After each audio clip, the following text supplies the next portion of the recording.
Imana igiye gukora imirimo n'ibitangaza, when God is going to do works and miracles, ntabwo ikenera abadahari. he does not need people who are not present. Ireba mu bahari igakora imirimo yayo. He looks amongst those who are living and he will do his work. Isi ntishobora kugira ubuzima hatariho izuba. Natwe ntitwajyaga kugira agakiza Kristo adahari.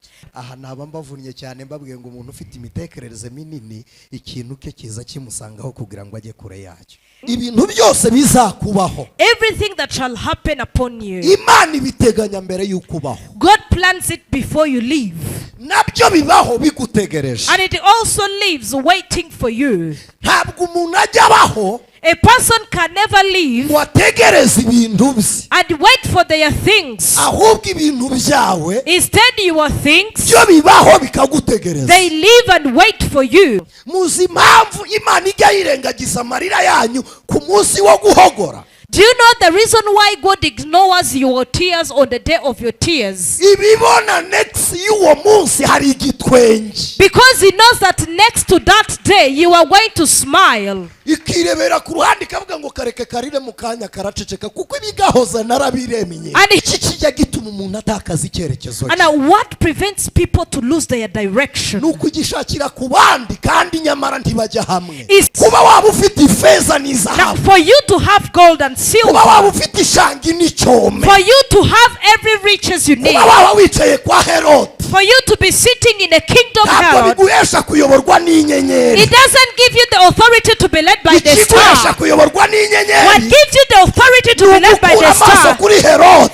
is to remove your eyes off ugasubira Herod. mu ntego yatumye utangira. And you- Isobanuro cy'uko wahuye n'utagomba guhura nawe The explanation that you met the wrong person nuko yakubereye ihwa rihanda ariko si Imana yakuremeye. is Umuntu uzi icyo ashaka ntafata icyo abonye. somebody who knows what they need. They will not grab whatever they get. N'umuntu uzi yajya ntakurikira uwo asanze mu nzira. And whoever knows their direction, they will never follow whoever they meet on the way. Akomeza icyerekezo cye. They just continue into their directions. Nta Floor. muntu n'umwe There is no single person. bayobora bayoboye amaguru ye.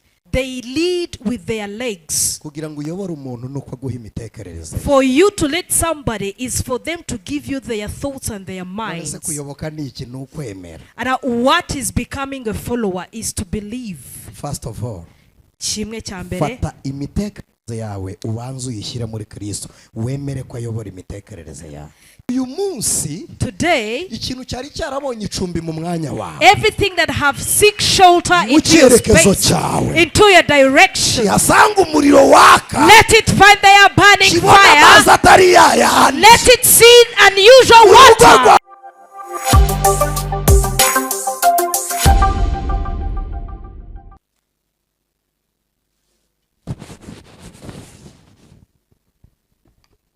Twongere dushimira Imana tuyikomera amashyi. Let's put our hands together for the Lord again. Umuyobozi wa gahunda nawe Imana muhe umugisha. And may God bless the program writer. Amen. Amen. Twakiriye n'umusemuzi wacu, karibu cyane mu nzu y'Imana. Amen. Reka worship team tubasabe mushyike mu byimbo byanyu, Yesu abahe umugisha. Worship team, you may be seated. May Jesus bless you. Amen. Amen. Gira mugenzi wawe ngo umugoroba mwiza. Tell your neighbor that a great evening to you. Aha ni mu nzu y'Imana, kubimwifuriza nawe bawiyatuyeho umugisha. This is the house of the Lord, declaring that over them is also a blessing to you. Niryo sezerano Imana yahaye abizera, yaravuze ngo uzabasabira umugisha nawe azababaye umugisha. That's the promise God gave the believers, that whoever shall ask blessings for you shall also be blessed. Amen. Amen. Dufite amahirwe akomeye iki cyumweru tubanye cy'iminsi 7.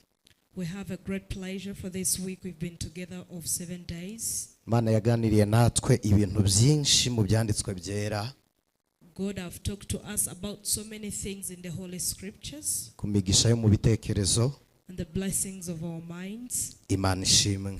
Praise God. Ijambo ry'Imana ryarambwiye ngo uwigisha agabane byose n'uwigishwa.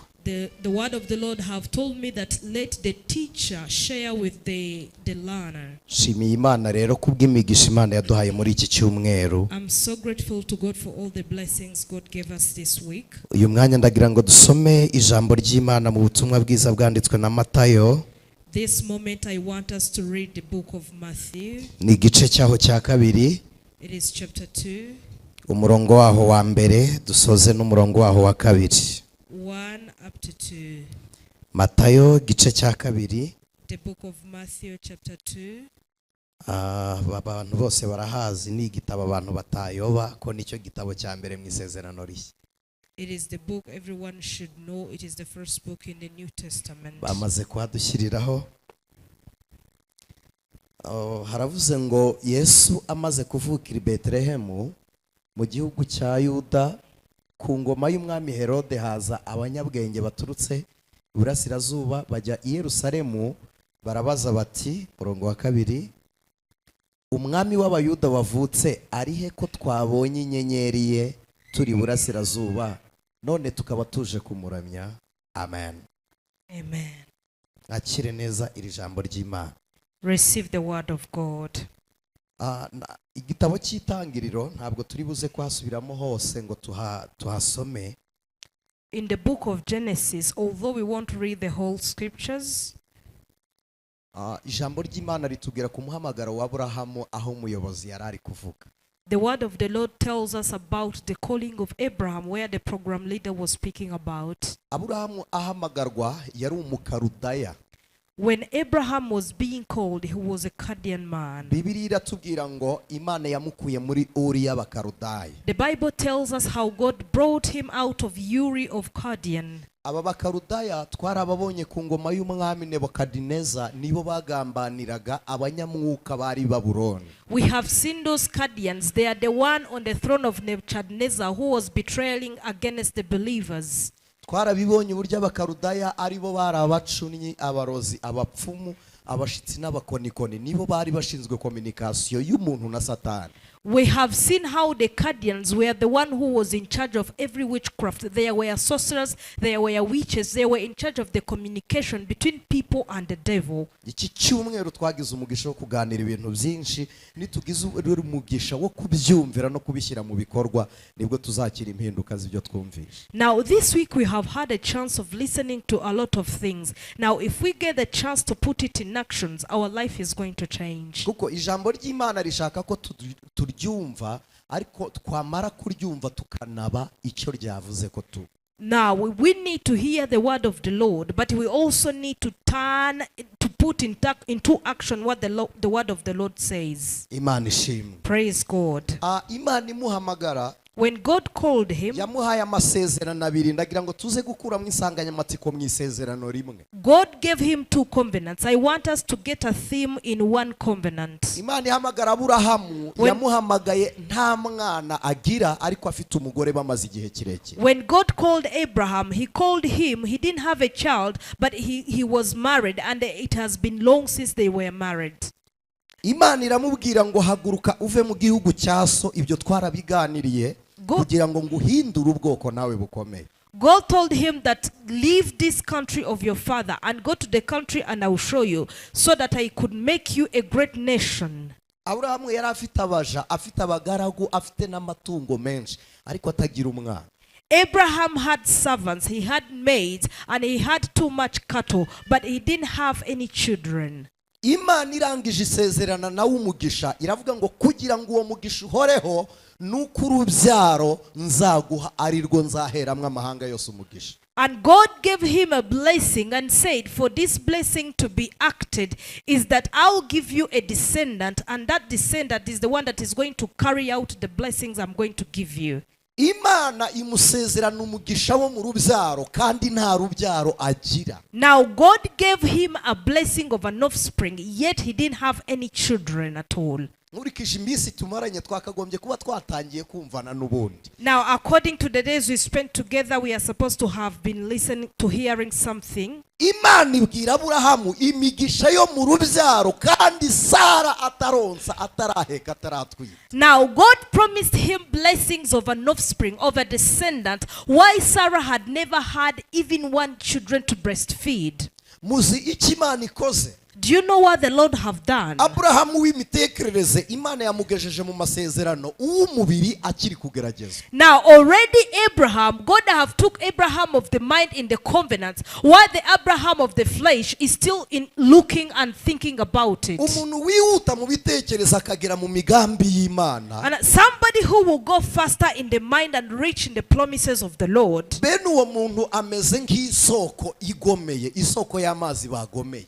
Such kind of person is like a source of water that will never stop. Niyo wakubaka ugashiraho beto ntushobora kubuza amazi y'isoko gutamba. Even if you can build and put in some big stones, you will never stop the source water to flow. Umuntu uzinduka mu mitekerereze akagera mu mugambi w'Imana, umubiri ukiri mu ishusho yo kugeragezwa. Why somebody who wakes up in the morning and they reach the plans of the Lord in their minds, while their flesh is still in the flesh in the trials, that kind of a person is great.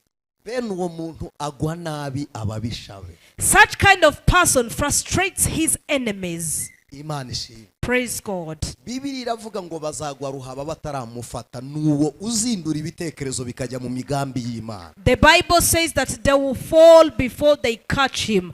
That is the one who wakes up early into the minds of the covenants of God. Aburahamu yumvise isezerano, Sarayi ntiyumva isezerano ry'Imana. Now Abraham had the covenant, but Sarah did not hear the covenant of God. Sinshaka kuhatinda. I don't want to take long there. Imana igaruka gukonfirma isezerano ryayo na Aburahamu. Now God came back to confirm his covenant with Abraham. Imusanga mu nzu. And he found him in the house. Iramubwira ngo reba hasi. I told him, gato ni ka geste gatoya cyane kubika umutwe.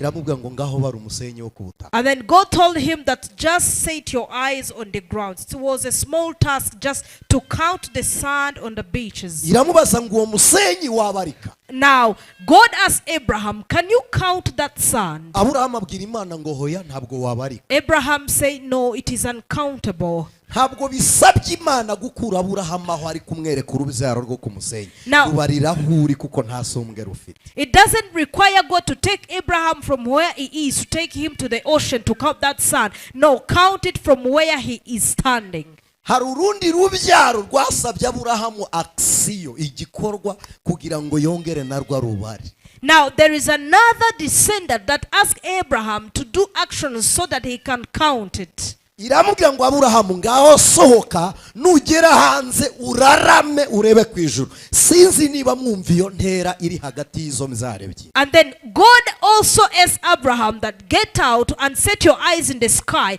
and tell me the stars that are in the sky. I don't know if you hear the difference. Urubyaro rumwe kurubara bisaba kunama, urundi rubyaro bigasaba kurarama. Biravuze ngo rusumba n'umuntu uri kurubara. Now the first descendant requires for them to bow and look on the ground. The other descendant requires to look up in the sky. It means that it is greater than even the one who is counting. Iramubwira ngo urubyaro rumwe ruzamera nk'umusenyi, urundi rubyaro rumere nk'inyenyeri. And God told him one descendant will be like the sun and another descendant will be like the stars in the sky.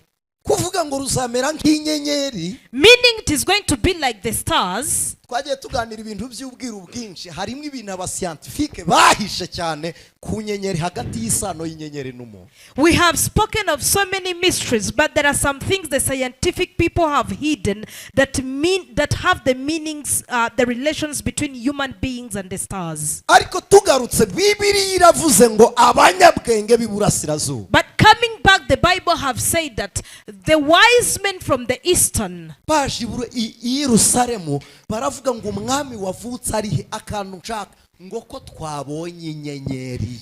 They came to Jerusalem and said that where is the king that was born, because we have seen his star.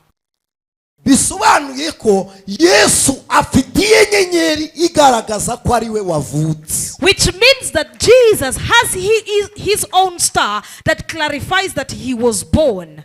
Umwana w'umuntu ahava akagera. Now a human being wherever they are, afite ibiremwa byaremewe kubeshaho uwo muntu. They have the beings that were created to make them live. imibereho y'umwana w'umuntu ituruka mu bintu bibiri, ituruka mu mvura igaturuka no mu zuba. Now the livelihood of human beings, it comes from two different beings, from the rain and from the sun. Ikindi cya kabiri, And the second thing, ahantu umuntu ari where somebody is, hari ibinyabuzima cyangwa ibimera Imana yemeye kubaho kugira ngo bikominikane n'umuntu. Ibimera, iyo tuvuga ibimera turavuga ibiti n'ibindi byatsi, kugira ngo bikurure umwuka wa muntu ahumeka. they are living things God have created so that they can compensate or they can help a human being to breathe and live. We are meaning grass and other green things. Hakaba rero n'ibindi. Bibiliya iravuga ngo Imana imaze kurema irema ibiva bibiri, irabitandukanya ngo amanywa ndetse n'ijoro. And then when God also was creating, he created two atmospheres. He created the day and the night. Ndaza kubinginga kubw'umwami wanjye Yesu munyumve kugira ngo tuze kuganira ijambo ry'Imana. I'll beg you for the love of Christ so that we can all have an understanding for the word of the Lord. Amanywa aha tuvuga ngo ni kumanywa. Now this time where we say it is during the day, abantu bize geography, people who have studied geography, murabizi ko twese tubeshwaho n'urumuri, ariko kandi ruturuka ku zuba. Refraction y'urumuri igakubita ku bicu, ibicu bigatanga umucyo n'izuba ryaba ritari kugaragara. you know, we also live by the light. The light also is something that goes to the sky and will give a reflection to us, and then we will see while it is not even the sun. Mu buryo bw'umwuka cyangwa buri bwa bibilike, Now in the spiritual way or in a biblical way, iyo Bibiliya ivuga izuba ibivuga Kristo Yesu. when the Bible speaks of the sun, it is meaning Christ. Ko Bibiliya iravuga ngo niwe zuba ry'agakiza kacu. Because the Bible says he is the son of our salvation. Zaburi ya 84, Uwiteka ni ingabo kandi n'izuba ni ingabo inkingira. Psalms 84, the Lord is my shepherd, is my fortress. He's the sun and he's the fortress that saves me. Iyo Bibiliya ivuga ukwezi, When the Bible speaks of the moon, ibivuga abahanuzi n'ababwiriza butumwa. it means the preachers and the prophets. Iyo Bibiliya ivuga inyenyeri, When the Bible speaks of the stars, ibivuga abakristo. it means the Christians. Ibivuga ubwiza bw'itorero. It means the good of the church. Ibivuga umucyo w'umuntu ku giti cye. It means the light of somebody personally. Uzasoma Bibiliya ayivuga ngo izuba rizijima, ukwezi guhinduka amaraso n'inyenyeri zizime. You read a word that will say that the sun will shut down, the moon will shut down, and the whole atmosphere will be filled by the blood. Byasohoye mu gitabo cy'ibyahishuriwe Yohana, itorero ry'Isimuruna ritotezwa abakristo miliyoni 90 bakicwa bazira Yesu. It is in the book of Revelations where the church of Smyrna was tortured because of Jesus Christ. Nimusoma amakuru yo muri iryo torero rya Simuruna, Bibiliya iravuga ngo ndetse ngo mugiye gukubitwa muzira izina ryanjye ngo n'abandi bashyirwe mu nzu y'imbohe. And if you read the scriptures in that church of Smyrna, it says some of you are going to be beaten up because of my name, and some of you will be put to prison. Hari ikintu cyabaye umunsi Yesu atanga amaze kuva mu mwuka, immediately akiri Golgotha amaze gupfa. There is something that happened as soon as Jesus Christ got out of breath and died in Golgotha. Habaye ubwira kabiri. There was a night during the day. Ubwira kabiri si ku manywa si ninjoro, ni intambara y'umwijima n'umucyo. Now an eclipse is not at night, is not also during the day. It is a battle between day and night. Kubera iki umucyo ubuze? Why is the light going away? N'umwijima ntuhore. And why is not there the darkness? Bishe umucyo w'isi ni Kristo. They have killed the light of the world, who is Christ. Hanyuma n'ubwire tiburi bugumeho kuko umucyo wasamwe no guhindura umwijima ukaba amanywa. And then the night won't be there because the light have come to change the night so that it becomes the day. Nicyo cyatumye yugurura umwenda wahera kugira ngo urumuri rwo ku ntebe y'ihongerero rw'imbabazi rumurikira abantu, bisobanuye ngo Uwiteka bacaniye izuba ryo gukiranuka kwayo. That That is the reason why he cut off the cover that was covering the holy of the holiest places, so that the light of the Lord will come and light up the world and remove the eclipse, so that the people will receive the mercy and the forgiveness of the Lord. Amen. Amen. Natangajwe n'inshuro abatamzi b'abayuda badoze umwenda w'i Yerusalemu kugira ngo umurimo wo gutamba ugumeho. Bawudoze inshuro 43 ko bawuteranya ugacika. Kubera iki? Ntabwo bashaka ko ahera hagaragara, ariko Kristo yuguruye kugira ngo umucyo wahera umurikire buri muntu wese. I was surprised how the priests in the Jerusalem had to sew that cover like 43 times so that people wouldn't see the holy of the holiest places, because it wouldn't have been possible, because the Christ have opened so the light of the Lord could come to his people. May God open up his holiness so that your light can come out. Let his light wear your life. Praise God. I want to talk to you above lightening up your star. The star, it represents the preachers. Why is that? We do not preach our own gospel. Now we preach the gospel we have got from Jesus Christ. Now the star doesn't have any light. Instead, it shines up the light it gets from the sun. Now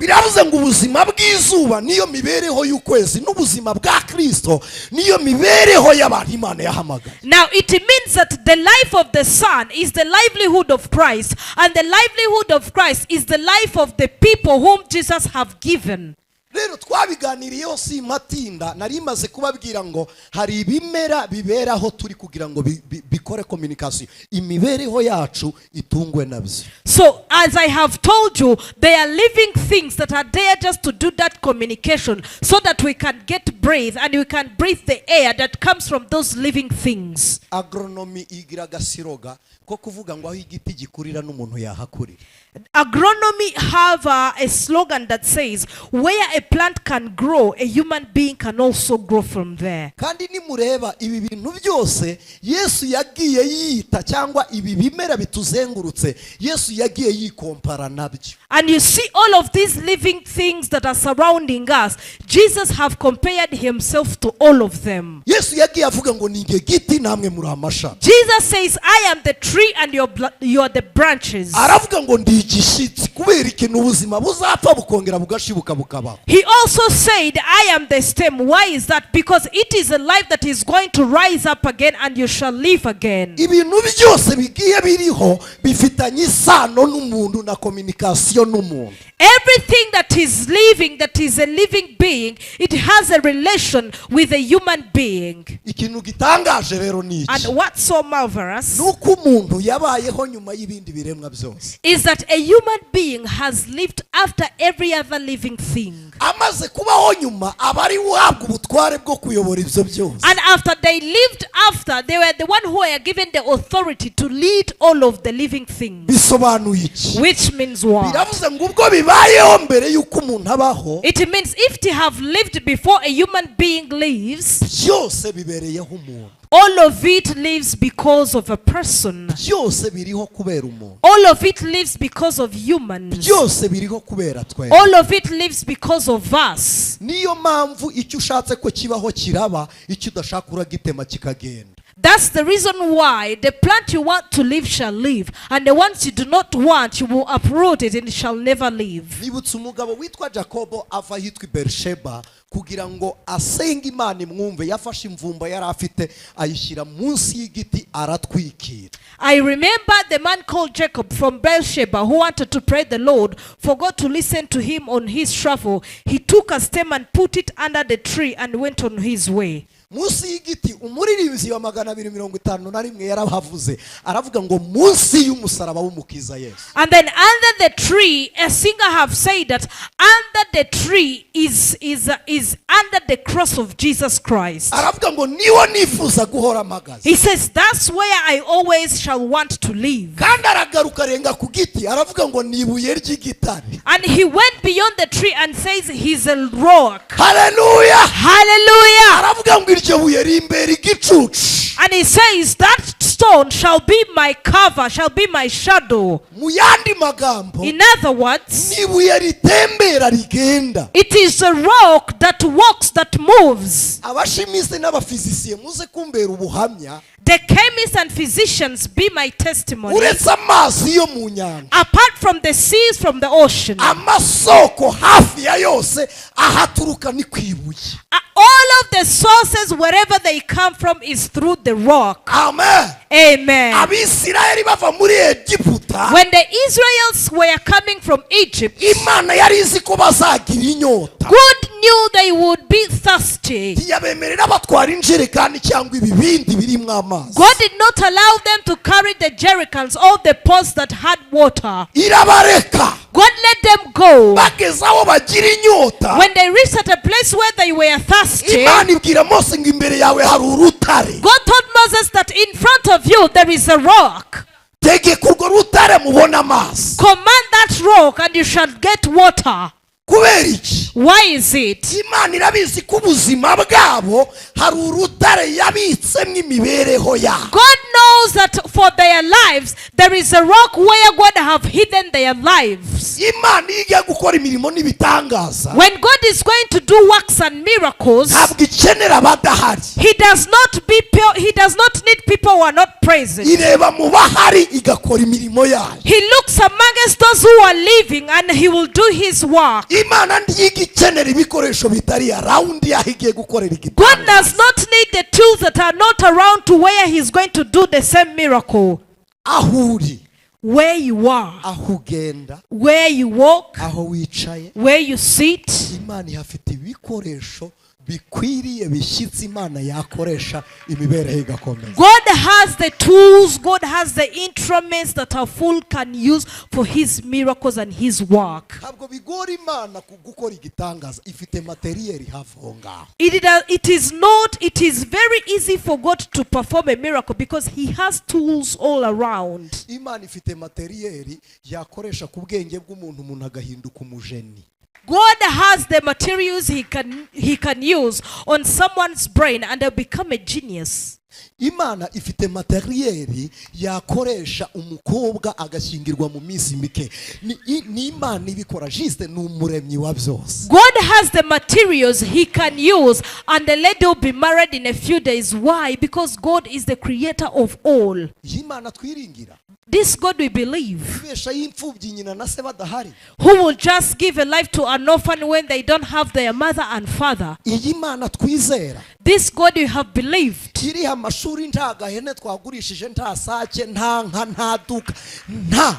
He will pay for school fees while we didn't have any goats to sell or any cows to sell or any chickens to sell, without nothing. Ibikoresho by'ibanze byo gukora kugira ngo imirimo yayo ikoreke kuri wowe, Imana ibifite hafi yawe. Now the basic tools the Lord needs for your life to change, God has all of them around you. Amen. Amen. Hafi aho ngaho.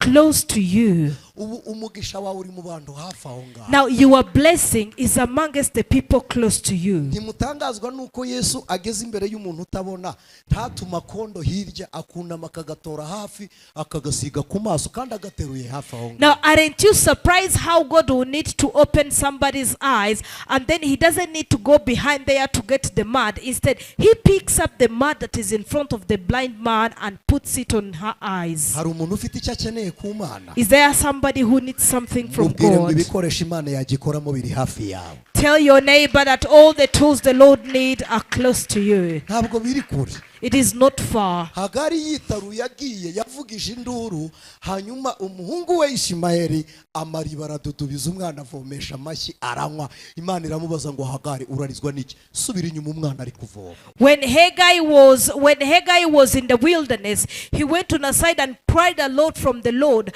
and the child was slitting his feet on the grounds, and then the water came in and the child began to drink water. Then God told Haggai, why are you crying? Go back to your child. The child have got water. muzi ikintu kishe Hagari nuko atazi icyerekezo iriba ririmo ariko iriba Imana yarariteganyije. Do you know what Haggai didn't know is that he doesn't know the direction of the source of the water, but the source of the water is there because the Lord have prepared it. Ngezaho nshaka noneho. Now I am where I need. Icyo Hagari akeneye arakizi ariko aho kiri ntabwo ahazi. Now what Haggai needs she knows, but where it is she doesn't know. Abantu benshi turi kumwe mwari no teraniro icyo mushaka murakizi ariko aho mugishakira hamuna abari. Now most of you in this church, you know what you need, but where you can get it, you are not aware. Preach, man of God. Amen. Preach. Hallelujah. Vanessa na wabafashijwe akagashiramo. Flow, Papa, flow. Hallelujah. Hallelujah. Imana yamaze kurema byose dukeneye yarabiremye birahari biriredi birakwiteguye ariko wowe ntuzi ikerekezo cyabyo.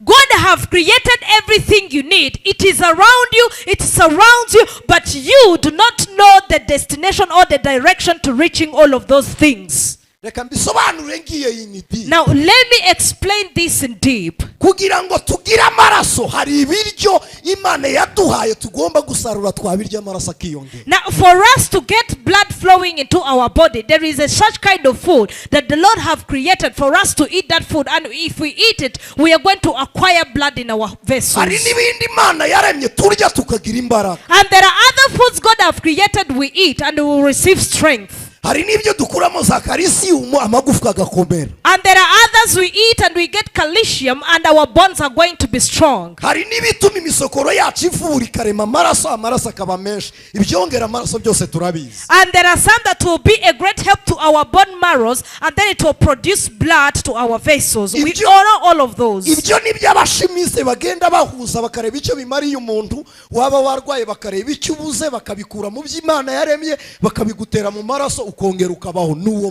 Now that's what the chemists do. They just look at the problem you have and they'll just manufacture some things out of the living beings God have created. They will just inject it into your blood and then you shall live. Nibintu byoroshye ko kafani nikikaraga gutya gusa karaza gufata oxygen hari hanyuma kayihindure direction ninkubitaho numve norohewe ubushyuhe bushire ndi ibintu biri mu mitekerereze y'abantu ariko bituruka mu bindi Imana yari. Then it is something easy for somebody to think that if they create this fan is going to attract some oxygen, and that some oxygen is going to create some air. If that air comes to you and distributes that air, you're going to feel comfortable and well. Kugira ngo ibi wa muyaga ubeho, for that air to live, tubone na yamvura nuko Imana irema ibiti igiti cyanyeganyega umuyaga ukabubayeho.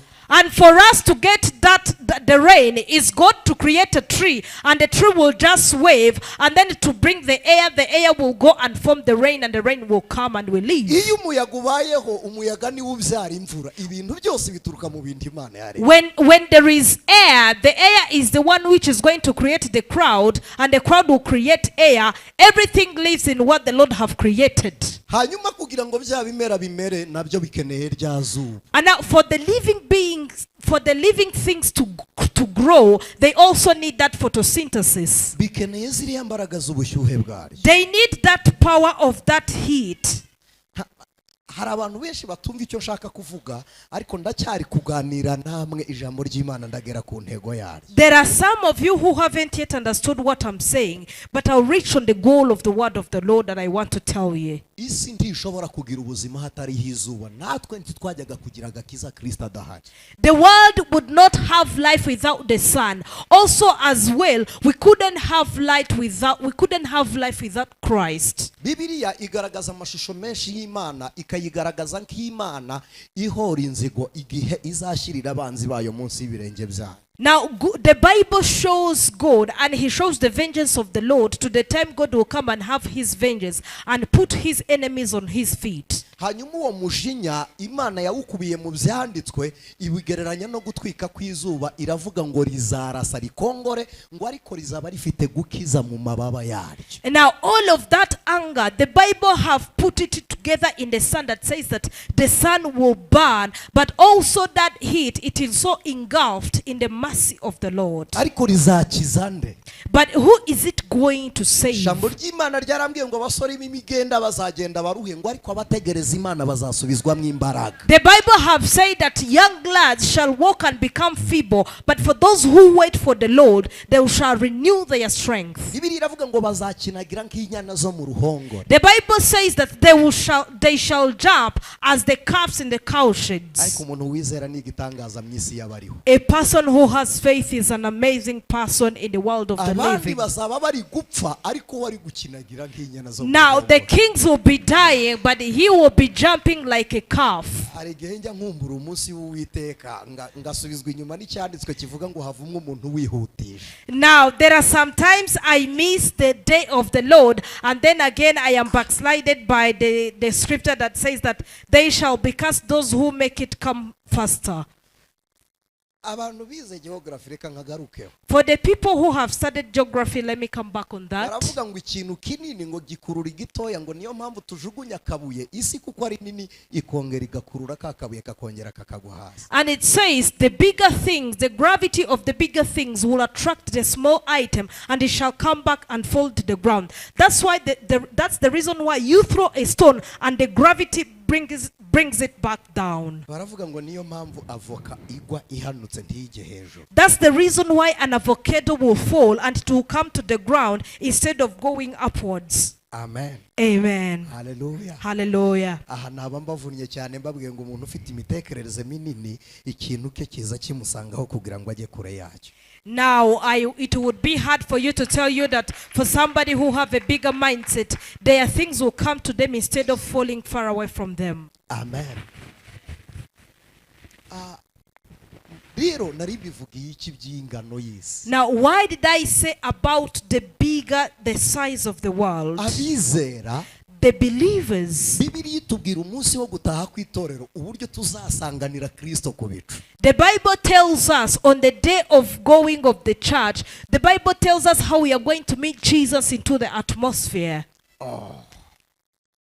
Mu gihe abafizisiye batubwira ngo nta force pesante dufite zizatuma tuguruka, Kristo aravuga ngo ntimugire ubwoba tuzamusanganira. Now, by the time the physicians tells us that we don't have any force that will aid us to fly, but the Lord tells us that we will have wings and fly to him. Umuntu w'imitekerereze ifunze ntabwo ajya yirukanka ngo atere intambwe ebyiri atarakandagira hasi cyangwa eshatu, ntabwo bijya bishoboka. Ariko umuntu w'imitekerereze ititaweho idafite logique, umuntu wo mu nzozi ararota akavuduka mu ndege akayisiga. Now, somebody with a closed mind, they cannot run without putting their feet on the ground. But somebody who have a bigger mindset, they will just fly and fly more than an airplane. Kandi ubwo mugira ngo biriya bintu ntibibaho, birahari kubera iki subyuka wananiwe, hari igikorwa wakoze. And you think that thing does not exist. Why sometimes do you wake up so tired? Why is it? It is because there is an act you have done. Aho hantu biology ntabwo izahariho na science ntizahariho. Ntabwo bazi ngo iyo umuntu ari kurota bari hehe, ntabwo bahazi. Biology and science are not aware of those atoms. Now, they don't know where somebody is when they are dreaming. Ariko iryo ni isanzuru Uwiteka yasigiye umuntu w'imitekerereze itari muri formire, itari mu biki, araguruka akanyuraho ngaho. Niyo mpamvu Yosefu yabonye imibigwa hasi kandi ari muto muri we. But that is a dimension God have left with his people to fly and be comfortable in the spiritual realm. That's the reason why Joseph saw people bowing and humbling themselves before the Lord. Rero izuba n'ubuzima bw'amanywa hanyuma bukaba n'ibwa nijoro ariko bunyuze mu kwezi. Now the sun is the life of the day, and it is also the light of the night through the moon. Hanyuma inyenyeri and the stars, bikaba gukiranuka kw'abizera. it is the righteousness of the believers. Amen. Amen. nta kindi Bibiliya yaravuze ngo Imana ifata inyenyeri zose ikazita amazina kandi ikazihamagara zikumva. N'abakristo yarivuze ntabwo ari inyenyeri zo ku bicu. Now there is nothing else. Now the Bible have said that the Lord have given names to all of the stars, and whenever he calls each star, it responds to its name. Now that means all of those stars are not just real stars, they are his people he have created. Rero hari ibintu bibaho mbere y'uko ubaho ariko bibereyeho wowe. Now there are some things that lives before you live, but they are living because of you.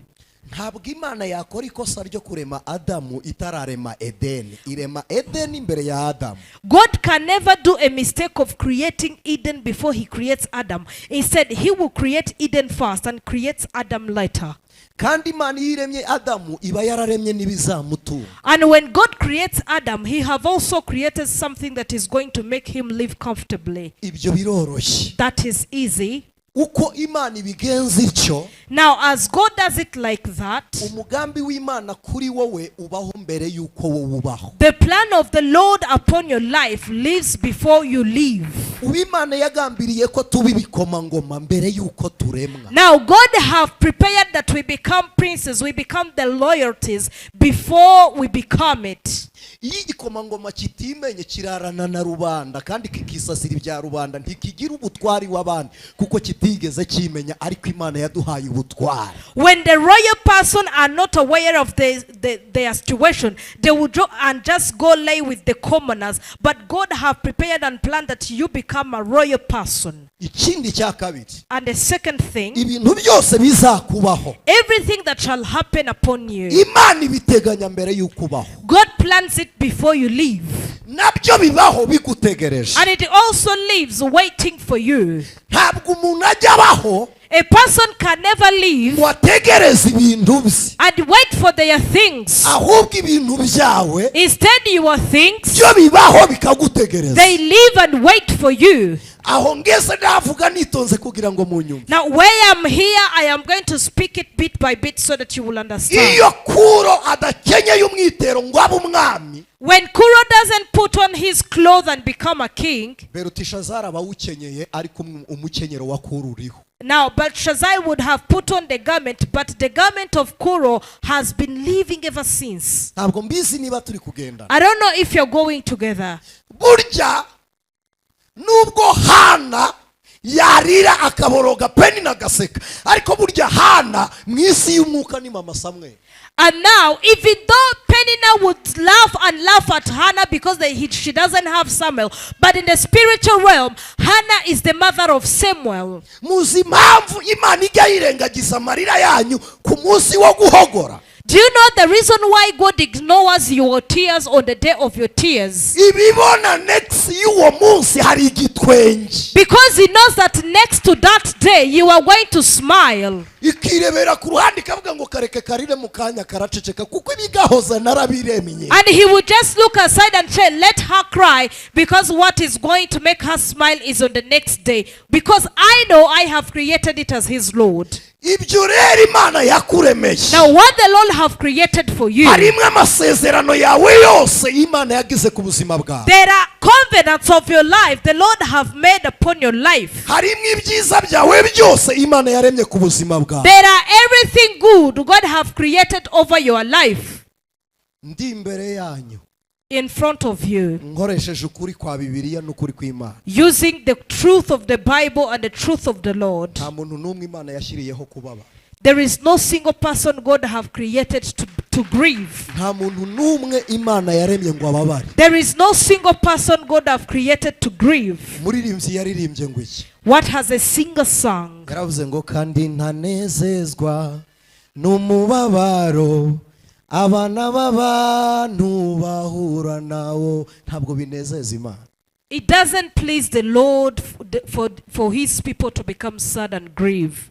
Ibyo byose bituruka hehe se kandi Imana itarabidushyiriyeho biremwa n'abandi bantu bagenzi bawe ariko Imana ntigeze. And now where does all of that comes from? Why the Lord have not created it? It is created by other people who brings it into your life, but God has never created any of those. Hari ibintu wahuye nabyo Imana itigeze kuremera. There are Inshuti zawe zarabiremye kuko uri connected nazo bakugaburira kuri uwo musa kunywa vino yabo. And now there is nothing bitter you are going through God have created for you. Instead, your neighbors and friends, they are the one who created this, and they have shared you with the bitterness of their life. Niba igiti giguha umwuka uhumeka ukabaho, n'umuntu azarema umubabaro nawe ubabare. Now, if a tree will create breath for you, will create oxygen for you, and then you breathe that oxygen and live, also your friend shall create bitterness, and you will breathe it and become sad. Umuntu yarema n'umunezero nawe ukawishima. Bibaho ko hari abantu babera abandi ibyishimo cyangwa bakababera amarira. Somebody could also create joy, and you breathe on that joy and share on that joy.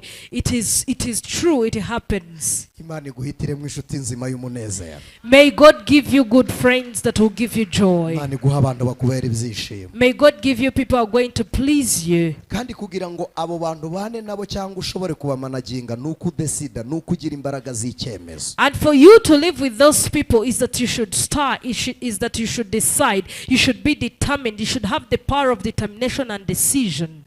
Imana imaze kurema ibyo bintu byose ibibika mu gace gatoya kitwa igihe. After God creates all of that, he keeps it in a small thing that is called time. Ikabika hehe? He creates it where? Pero umuntu ikiganza muri kumubwira ngo igihe kigufitiye byinshi. Give a hand to your neighbor and tell them that the time has a lot it's keeping for you. Agahe gahera ku kantu gato cyane. Now, time begins from something small. Igihe gihera ku kantu gatoya tudapima umuvuduko wako bakita diore. Now, the time begins at something very small. You cannot count its acceleration. It's called diol. Hagakurikira kandi gatoya twita tsieris. And there is another one called a tear. Hagakurikira ko twita isegonda. And the next one is called a second. Hagakurikira icyo twita iminota. And the next one is called minutes. Byose kugira ngo mwumve ko bigaruka kuri bwa buzima Imana yashizeho, iminota ibyara isaha, isaha ikabyara umunsi, bakabikuba mu cyumweru, bakabihuza n'ukwezi, dusubiye kuri ya mibereho y'ukwezi, bakabihuza n'umwaka, bamaze kubiconnectinga n'icyo twita systeme 12 zigize inyenyeri. Aricyo gituma tubona amezi 12 y'umwaka. And then you see, after people have created that, so that those minutes, they become and makes an hour. An hour is multiplied into a week is multiplied into a month that comes from the moon, and then the moon creates years, which will bring all the 12 principles that makes a year. I love these things when I'm speaking to them with people who are awake. Inyenyeri zirarenga amamiliyari ariko zikagira umuryango umwe aricyo bise systeme nyine. Now, all of the stars, the millions and the billions of stars, they are too many, but they have one family, which is called the system. Icyo twita systeme kigira umubumbu umwe aricyo twita galaxy. Galaxy ni itsinda ry'inyenyeri rikubiye mu matsinda 12 ariyo tugenderaho tugeneraho igihe cyose. Now, that system, it is conjured in something we call the galaxy. The galaxy is also something we have in this planet. It is something that conjures up, that engulfs all of these living things as we count it. Aya matsinda y'inyenyeri ntabwo ahagarara. Now, all of these groups of the stars never stops. It moves. Inyenyeri ivuye hano ikagenda ihagaruka ikoresheje iminsi 366 ntabwo ubaho mu isi y'ubuhanuzi, ndaza kubabwira aho waturutse, ariko mu isi yose isanzwe ni iminsi 366. Umwaka ugizwe n'iminsi ngahe? Now, when one star moves from its place and circles and it comes back to its place, it requires 365 days. Now, you tell me, how many days does a year have? You people are going to be church because the Lord is leading me through this. You will understand because the Spirit is leading me through this. Rivuye hano riragenda rikandika ukwezi kwa mbere rikaba rituvanye ku munsi wa mbere w'ukwezi kwa mbere rikatugeza mu kwa kabiri. Ni inyenyeri zitudirectinze. It means the star in the galaxies, when they move from this place to another place, they goes and marks the first month. That means the star have brought you from the first day of the month and have brought you to the end of the month. It means it is a system, it is a galaxy of the stars that is moving us, that is rotating us. Izi nyenyeri These stars, iyo zigenda zizenguruka, when they are remoting and circling, ntabwo zizenguruka igihe cyazo kuko zo zihoraho, ahubwo zizenguruka mu gihe cyacu, niyo mpamvu dusaza zihari. they do not circle in their time. Instead, they circle in our time. That's the reason why we get old and they are still alive. Muri izi nyenyeri rero, muri aya matsinda, icyatumye mbaganiriza ibyo ni Now, amongst these stars and amongst these groups, this is the reason why I talk to you about it. buri muntu agira inyenyeri iyobora icyerekezo cy'ubuzima. Now, everybody has a star that will read the destiny of their lives. Mu buzima bwa buri muntu agira inyenyeri niyo imwereka icyerekezo cy'ubuzima bwe. Now, in each person's life, they have a star. That's the same star that will show them the direction of their lives. Niyo mpamvu siyansi itemeye ko buri muntu ajya mu cyerekezo cye, ahubwo siyansi ibishyira muri sisiteme kugira ngo ari igena imibereho yacu. Ariko siko Imana yabiremye. Imana yari yaragennye inyenyeri iyobora icyerekezo cya buri muntu. That's the reason why the scientists have prevented for people to be led by the stars. Instead, they kept that knowledge from us and wanted to lead our lives because they did not want people to go in the same direction the Lord have created for them to go. Astronomy itangira, ubuzima bwo mwisanzure cyangwa ubuhanga bwo kumenya inyenyeri butangira, n'abapfumu bari batangiye kubona inyenyeri z'amasezerano y'abizera. Now, when astronomy began, or when the knowledge of the atmosphere began, or when the wisdom of the atmosphere began, it is the sorcerers who had seen the stars leading the lives of the people. Bwira umuntu muri kumwe ngo Imana iguhe ububasha ku nyenyeri yawe. Tell your neighbor, may God give you authority over your star.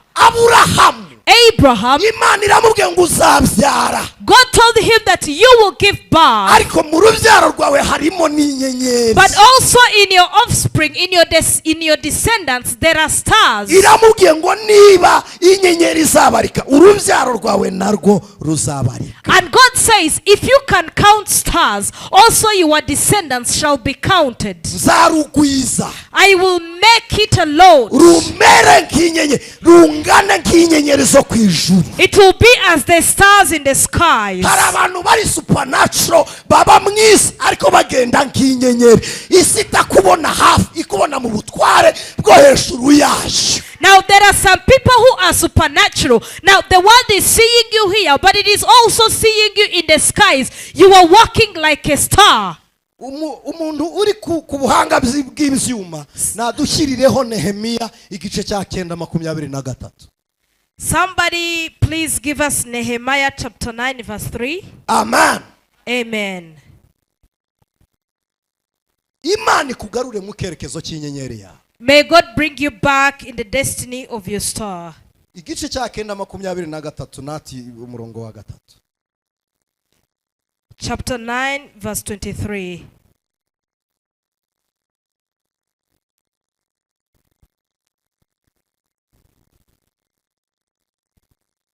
Haravuze ngo kandi abana babo warabagwije bangana n'inyenyeri zo mu ijuru, ubashyira mu gihugu wabwiye ba sekuruza ko bazakigamo bakagihindura.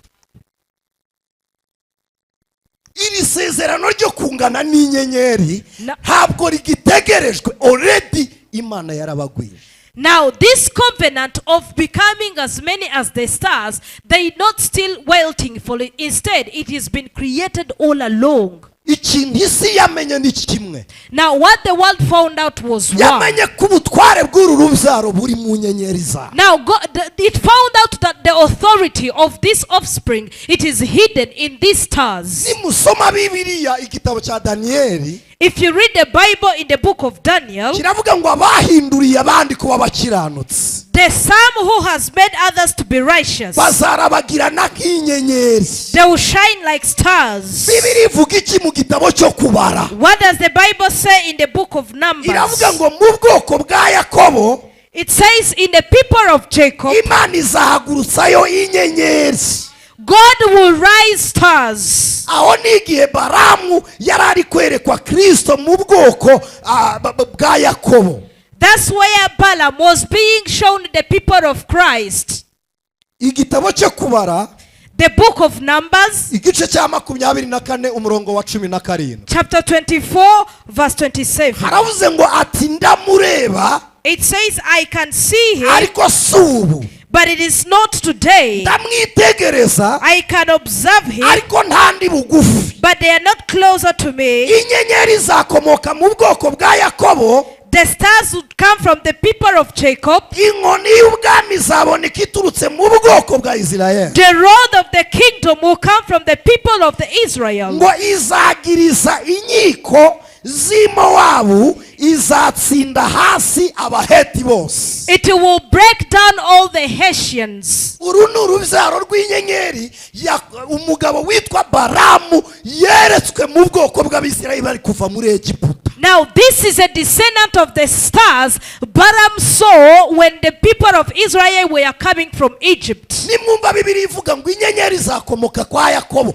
ni igisobanuro ko Yakobo azabyara urubyaro ariko rukaba inyenyeri, kandi nta muntu ubyara inyenyeri ko muteri yo kubirere, ariko urubyaro rw'Imana mu muntu rukomparwa n'inyenyeri, rugereranwa n'inyenyeri. And now that's why you see they said that in the offspring of Jacob thou shalt be stars. These stars meaning the stars of the Lord, and these stars of the Lord are derived from the same people who were created by the Lord in the form of stars. Amen. Amen. Abahanga bavuga ko inyenyeri zose zibaho ngo inyenyeri nini cyane ari izuba. Izuba naryo riri muri sekte y'inyenyeri. Now the wise men say that of all the stars that have ever lived, the biggest star is the sun. The sun is also in the kinds of the stars. Rero aho tujya tuva mu gihe tujya mu kindi, tuyoborwa n'inyenyeri haba mu buryo bw'umwuka haba no mu buryo buri physique. Karandiriye zose zishyirwaho bakurikije imigendere y'inyenyeri. Now wherever we come from, we are led by the stars. All the calendars were created according to the galaxies of the stars. Muratekereza abantu bakoze gutyo batazi ikinyenyeri zisobanuye ku bantu. Now can you imagine people who have done such a things? Don't you know they know what stars means to the people? Ngeze ku musozo rero ndashaka gukonkirwa gufata conclusion hanyuma dusenge. Now I'm at the end. I want to conclude and then we'll pray. Abanyabwenge bari burasirazuba. Now when the wise people were in the eastern, barebye inyenyeri baravuga ngo iriya ni y'umukiza. they look at the stars and said that star belongs to the Savior. Hagati yawe n'ibyawe habamwe inyenyeri igupresenta. Ibiri kure bikumenya biti hari inyenyeri ihuza umucyo wawe n'ibyawe bigukeneye. Now between you and your belongings there is a light, and that light is the star. That star is that thing that is going to connect you with your belongings, with you and the things that needs you to achieve them. Abanyabwenge baturuka iburasirazuba bareba inyenyeri ya Kristo. And the wise men came from the eastern looking at the star of Christ. Inyenyeri nayo ibavana iburasirazuba ibatwara i Yerusalemu. Also the star got them from the eastern and took them to Jerusalem. Bakimara kugera i Yerusalemu kwa Herode ibwami, After they reached in Jerusalem to Herod in the kingdom, bakura amaso ku nyenyeri bayashyira ku mwami. and then they removed their eyes of the star and set their eyes to the king. Bakuye amaso ku nyenyeri batakaza icyerekezo cyaho bajyaga. And then when they removed their eyes of the star, they lost the direction of where they were going. Babaza Herode ngo umwami wavutse ari he. Herode arababwira ngo aha data ntabwo ibyo mbizi. Then they asked Herod that where is the king that was born? And Herod said, oh, I don't know. Ahamagara abanditsi arababwira ngo ibintu abanyabwenge bari kuvuga ntibyanditswe, abanditsi baravuga ngo byaranditswe. Then he called the writers, the authors, and said, authors, what this man is saying, isn't it written? And then they said, yeah, it is written. Baravuga ngo ntituzi neza igihe azavukira, ariko tuzi ko azavukira i Betelehemu. We don't really know the day he's going to be born, but we know he'll be born in Bethlehem. Inyenyeri nayo ipresenta umugisha wavukiye i Betelehemu ihagaze mu kirere cyo hejuru yo kwa Herode. And also a star that represents the blessing that will come from Bethlehem. It stands in the realm of Bethlehem. Abanyabwenge batakaza ikirere cyo kureba direct icyerekezo cy'inyenyeri batangira kwirebera mu maso h'abami, mu maso h'abatware. Now the wise men lost the sight of seeing into the direction of the stars. Instead they brought their eyes to the kingdom and lost the direction of the star. niki kijya gituma umuntu atakaza icyerekezo And what prevents people to lose their direction nukugishakira ku bandi kandi nyamara ntibajya hamwe is to go to find it from some people else. Why do you do not have the same direction? iyo urebeye ku wundi muntu winjira muri destination ye iyawe ikaba vide. When you copy other people, you are entering into the other people's directions and yours becomes void. hari abantu bataye umugabane wabo There are some people who have left their shares. birirwa birukanka mu mugabane w'abandi They are always running into the shares of other people's. kubera iki Why is it? batakaje icyerekezo cyabo They have lost their direction. bashaka kuba wari uko abantu babigennye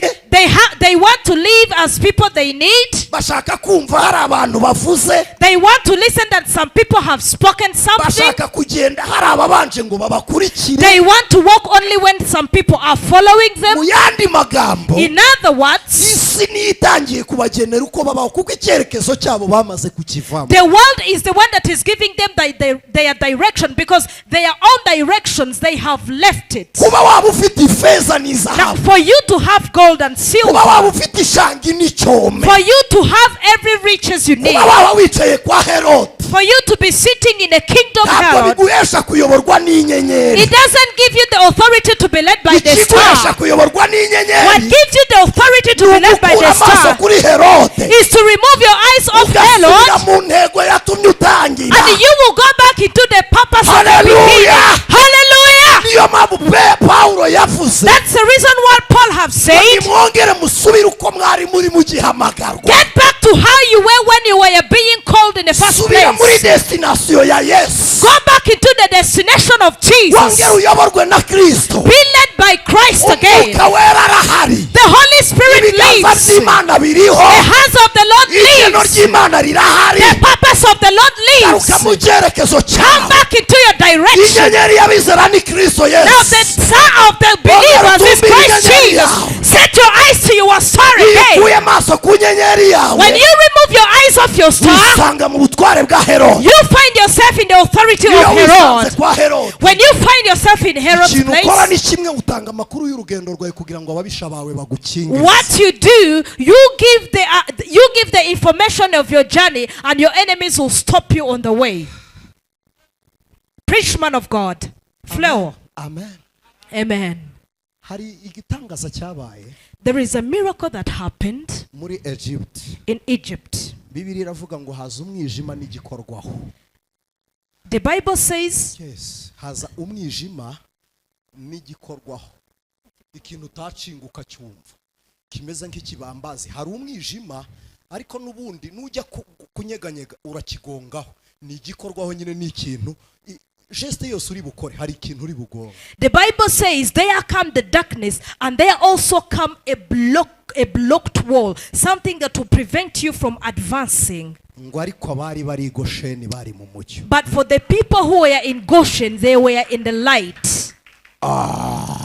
Hallelujah. Amen. Amen. Muzi impamvu Do you know the reason why? inyenyeri yo muri Egypt Uwiteka ya disconnectinze yaciye urumuri rwayo ariko igosheni iravuga ngo bamurike. It is because the Lord have cut off the way of the light of the star from Egypt, but the Lord said that the star from Goshen should shine to the people. Igisobanuro cy'uko umuntu ari aho atagomba kuba ari. Now the explanation that somebody is in the place where they're not supposed to be Nuko yiyumva mu ishyaka ryo kugenda ariko akabura icyerekezo. is that they feel the courage to advance, but they do not have a direction. Igisobanuro cy'uko umuntu ari aho atagomba kuba ari. Now the explanation that you are where you're not supposed to be, wiyumvamo gukorera n'umukozi ariko ukabura icyo ukora.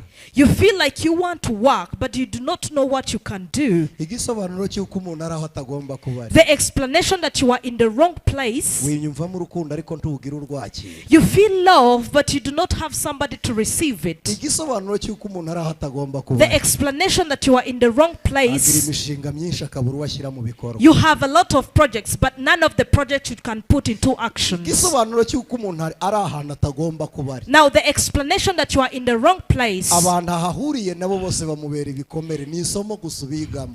Every people you meet, they become a lesson to you. They wound you. It is just a lesson to you. igisobanuro cy'uko wahuye n'utagomba guhura nawe. The explanation that you met the wrong person nuko yakubereye iho ari handa ariko si Imana yakuremeye. is that they become a thorn into your life, but because they are not the ones the Lord have created for you. aho ugomba kuba Where you're supposed to be, hariyo umugore wawe mwiza n'umugabo mwiza. there is your beautiful wife and there is your mu handsome mwanya man. wawe In your space, hariyo intebe y'ihumure. there is a chair of mu humor. mwanya wawe In your chair, in your space, hariyo abana bawe b'umunezero. there are your happy mu children. mwanya wawe In your space, hariyo akazi kawe keza. there is your nice mu job. mwanya wawe In your space, hariyo kurota zigasohora. there is your dreams and mu the mwanya fulfillment. wawe In your space, hariyo umugisha wawe. there is a blessing of Kubera yours. iki? Why is it? Imana yabiremye mbere y'uko ubaho. God created it before you lived. You have seen all of imuhuza it. rero n'igeno ryayo kuri wowe. Now God will connect you to His purpose with you. Haleluya. Hallelujah!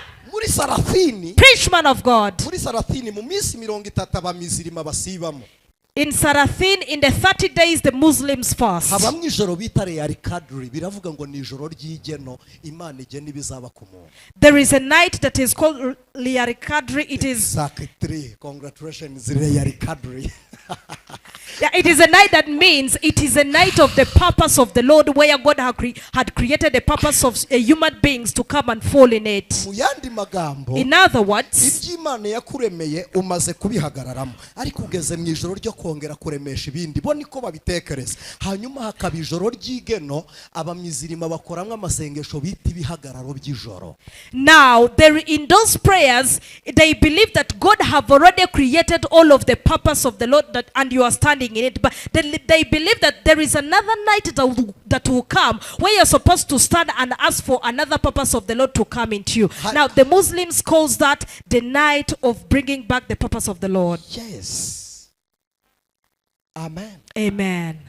umuntu uzi icyo ashaka ntafata icyo abonye. Somebody who knows what they need, they will not grab whatever they get. n'umuntu uzi yajya ntakurikira uwo asanze mu nzira. And whoever knows their direction, they will never follow whoever they meet on the way. akomeza icyerekezo cye. They just continue into their directions. dufite abantu bafite ingendo mu mutwe already bamaze gushika iyo bajya mu mitekerereze. umubiri niwe usigaje kugira ngo batere intambwe bakandagira aho bari kujya. ariko Hallelujah. abantu baragiye. We have people whom their minds have already been set into their direction. It is already into their purpose. Even though their flesh is still here, but in their mindset, they are already into their future and into their purpose. erega ibi bintu bikora no mu isi isanzwe mutagira ngo ANICET ari babwira amayoberane y'umwuka.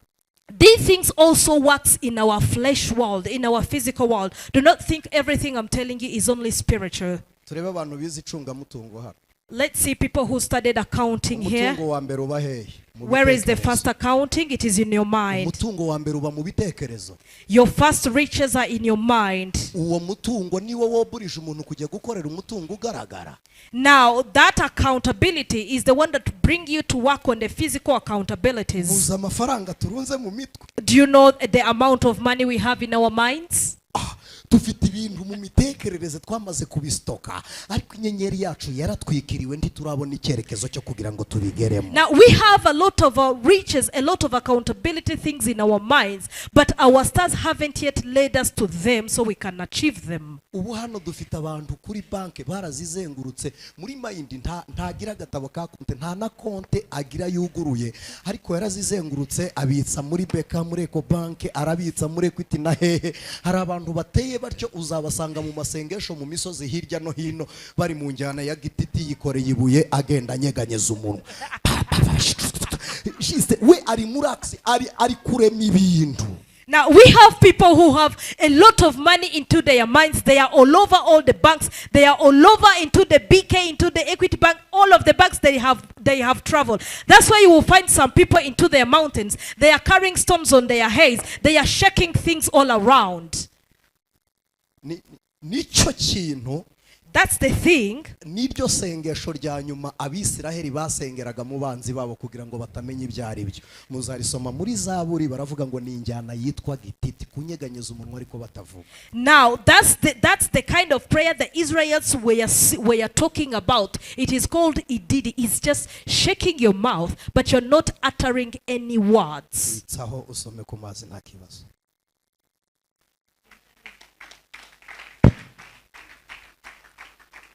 Amen. Ibyo ntibisaba ko interpreta amen n'ururimi rusange. Amen. Hallelujah. Hallelujah. Imana ihabwe icyubahiro. Praise God. Rero inyenyeri yawe wongera guhura nayo gute kugira ngo ugaruke mu cyerekezo? Now, how do you connect with your star again so that you can come back into your direction? Preach, man of God. Flow. There is no single person. Bayobora bayoboye amaguru ye. They lead with their legs. Kugira ngo uyobore umuntu nuko aguha imitekerereze. For you to lead somebody is for them to give you their thoughts and their minds. Ese kuyoboka ni iki? Ni ukwemera. And what is becoming a follower is to believe. First of all, Chimwe chambere. fata imitekerereze yawe ubanze uyishyire muri Kristo. Wemere ko ayobora imitekerereze yawe. Take your mindset and put it in Christ. Allow him to lead your mindset. Bihise bikora intambara muri mind. Now it has brought a battle into your minds. Hari abantu bataremera ko Yesu ayobora imitekerereze yabo kubera akajagari k'imyanzuro ibamo. There are some people who haven't yet allowed Christ to lead their minds because of all the disorganization of their decisions. Amen. Preach, Papa. Flow. Niki gituma inyenyeri yacu ikomeza gucana? And now what makes our star to keep shining? Bwa mbere nuko dusobanukirwa ko ihari.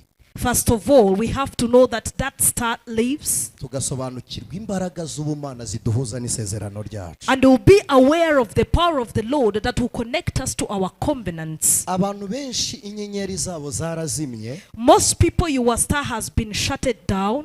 Siyanse ikimara kutuyobora mu itsinda muri ya matsinda y'inyenyeri nababwiye yitwa systeme uko ari galaxy 12. Siyanse ikituyobora aho ngaho. Now after science led us into the 12 groups of the star, I have told you, into the 12 galaxies of the world. Isi ya Satani, the world of Satan, yahise ifata icyerekezo cyacu kuko ntitukirimo turi mu kerekezo rusange. it have took over our direction because we are not in our own direction. Instead, we are in the general directions. Hari ibintu abapfumu bajya bakora. There are some things sorcerers do.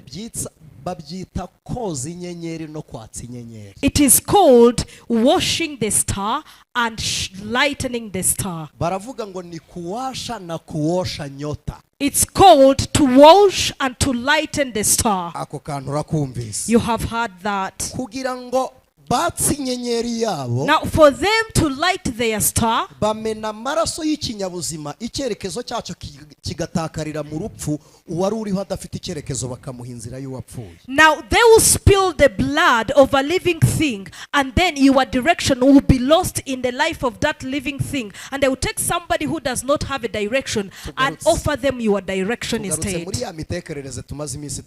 We are back into that mindset we've been talking about. That's the reason why somebody will go to witchcraft and they will tell you, we give you that chair, you're going to be the leader. Where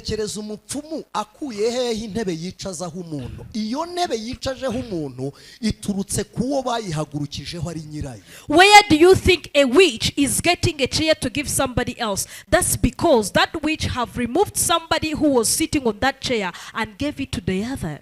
Hari icyerekezo cy'ubuzima bwawe Imana yashyizeho ariko kuko ujarajara utazi icyo ari cyo biroroshye ko cyagendwa n'undi muntu. Now there is a destiny God have prepared for you. There is a direction God have prepared for you, but because you are disorganized and distracted in every places, it is hard by somebody else. Abenshi muri mwe mufite ubuhamya bw'ibibera mu bihugu duturanye hano hirya hano bita Kansayo ya Bukavu.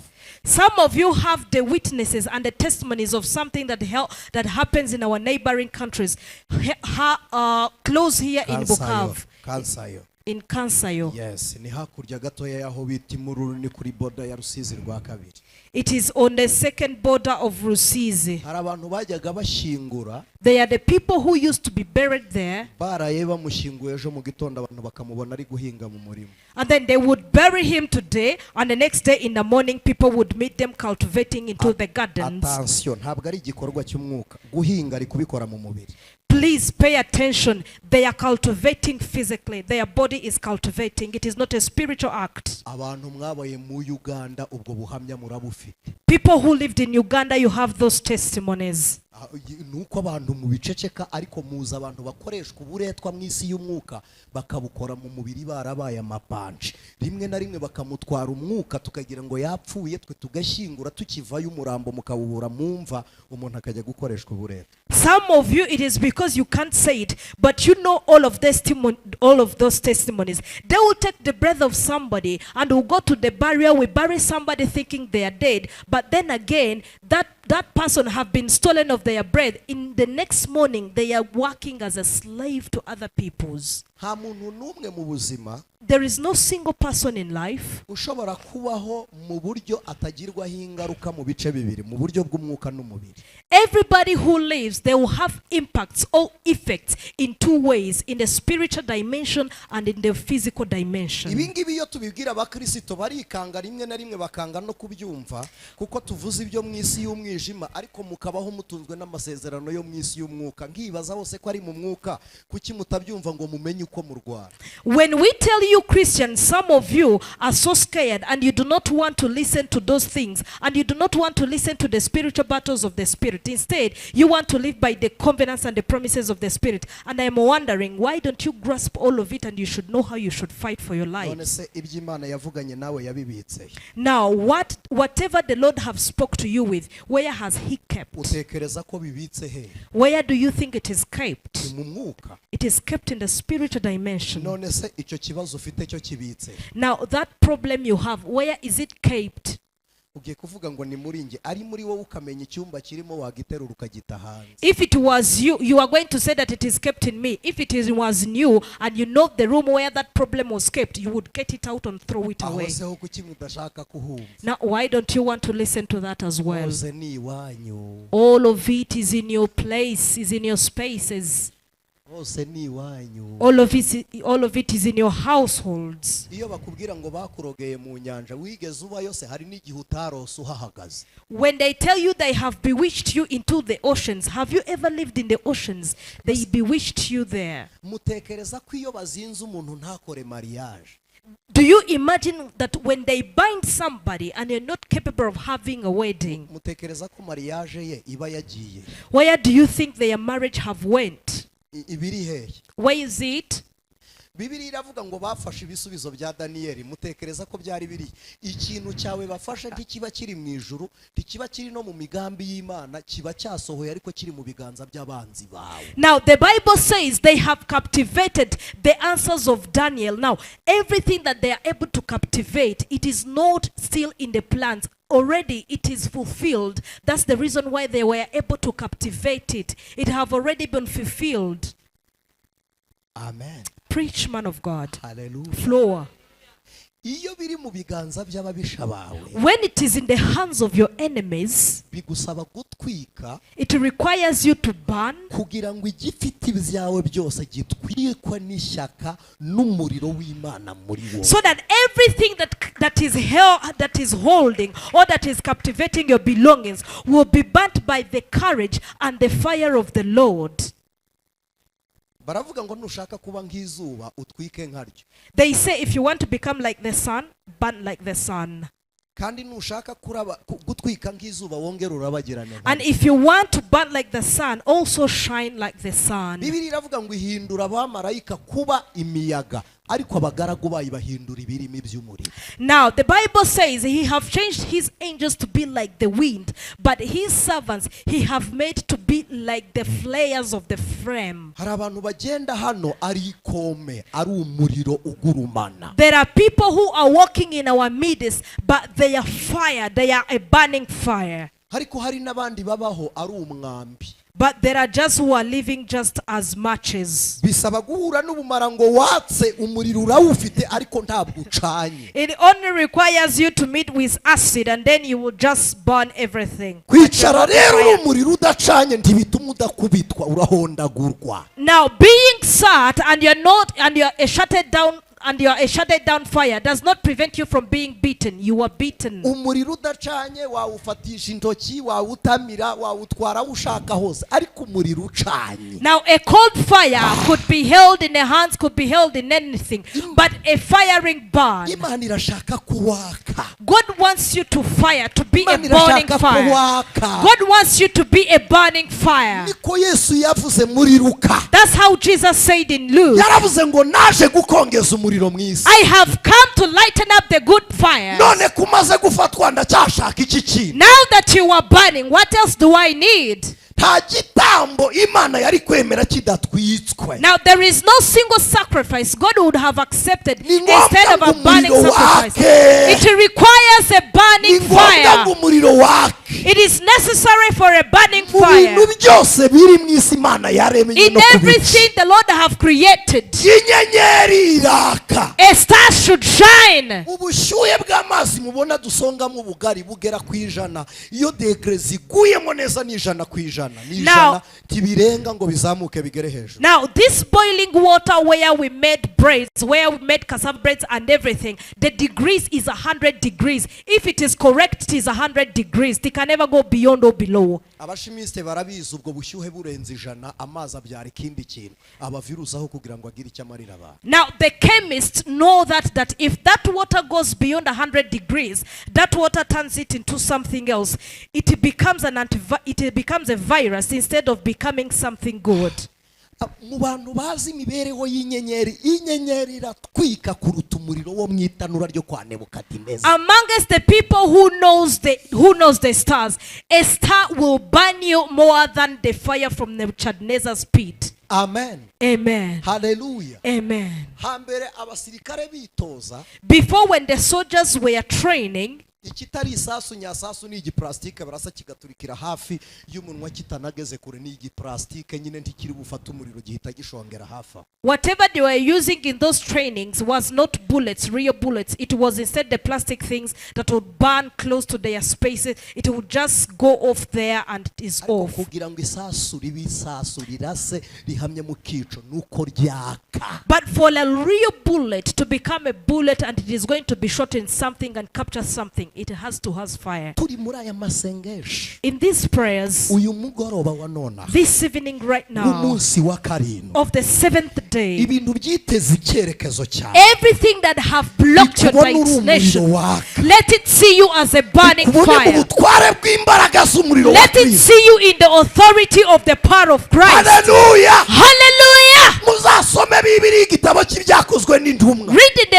in the book of Acts. Mbere yuko abigishwa bakira ururimi rwo kuvuga rwa communication. Before the disciples received the tongue of communication, Bakiriye ururimi rw'umuriro rwakira muri bo rurabanza rurabahindura. they received the tongue of fire and it was firing into their bodies and have changed and turned them first. Bakimara kwakira umuriro bararemwe bushya. As soon as they received fire, they were created anew. Abakristo bahoze Now the called Christians, Bibiliya mu byahishuriye Yohana irabanga. the Bible in the Revelations of John, the Bible hates them. Abakasu yaze ntibemera. If they are in the middle, they are not allowed. Iravuga ngo bira. He said, boil, Bira ushuhe. boil, become hot. Wiba kasu yaze. Do not be in a middle temperature. Shuha. Just be Hallelujah. hot. Hallelujah. Uburyo bwaranjoma. Now the arrangement way, Umuntu bashaka kurutsa mu buryo bwaranjoma bafata utuzi tuvanze n'akazu yaze bagashyiramo umunyu. somebody they want to bring back or to vomit, they will just give you they just give you room temperature water and you just vomit and get everything out. You know, the room temperature water will not stay in your stomach, it will just come out. There are some people who have room temperature salvation, it is just in the middle.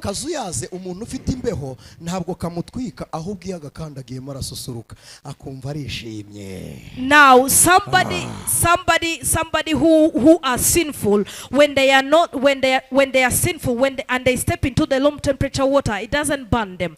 They feel so comfortable. There are some people whom the devil will just dance into your belongings and he will feel comfortable. It is room temperature water. Dancing into your prayers, it is okay for him because you're room temperature water. For a wish to come and cross into your place, it is okay because you are middle temperature. And one thought,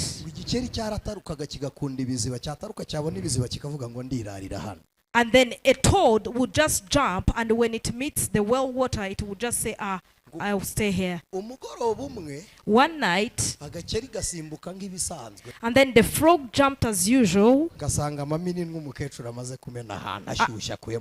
and it found the leftovers of hot beans an old lady had just cooked.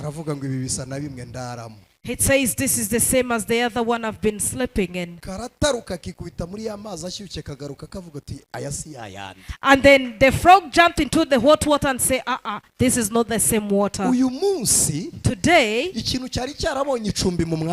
everything that have seek shelter into your space, into your direction, let it find their burning fire. Let it see unusual water. In your marriage, let it find burning water. In your business, let there be burning water. In your life, let there be burning fire. In your children, let there be burning.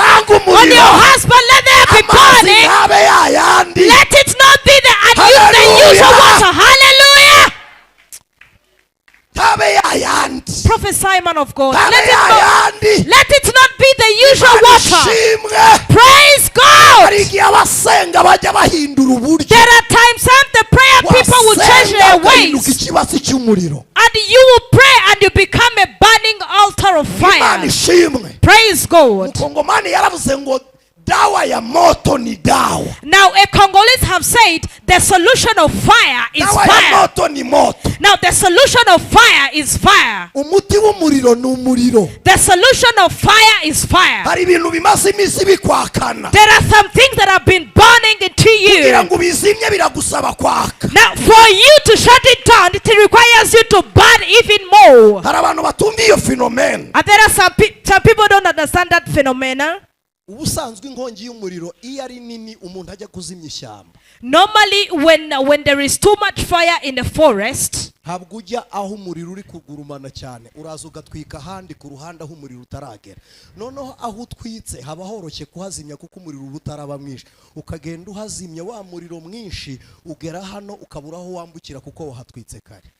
for the people who are usually into the burning forest, now when the forest is burning, you will just go to a place that isn't burned yet and will burn the same place, and then you begin and burning a piece by piece. When the fire that began had come and made the fire that you have made, it will lose a space to cross to go to burn other trees. Now it will stop there. I feel like I can ask you to burn before the fire comes to you. Amen. Amen. Praise God. May God turn you into fire before the fire burns against you. butwara direction, butwara icyerekezo cy'umuntu nicyo mwita karande. Icyerekezo cyawe kiba cyaragiye ukabaho mu buzima abandi bagennye kubaho kandi mu isi ya Satani. Now the first thing that will steal and shut down your star is what is called witchcraft. That is what you call yokeness. Now some people years ago, they have stolen your star and have bound it and have shut it down, and you're fighting against it. kandi ikintu gitangaje And what is so amazing, uretse umuvumo wakujyaho umaze kuvuka ariko karande umuntu avuka yisanga. now apart from the curse that you could have after you were born, but when you get born, you find the yokenesses there.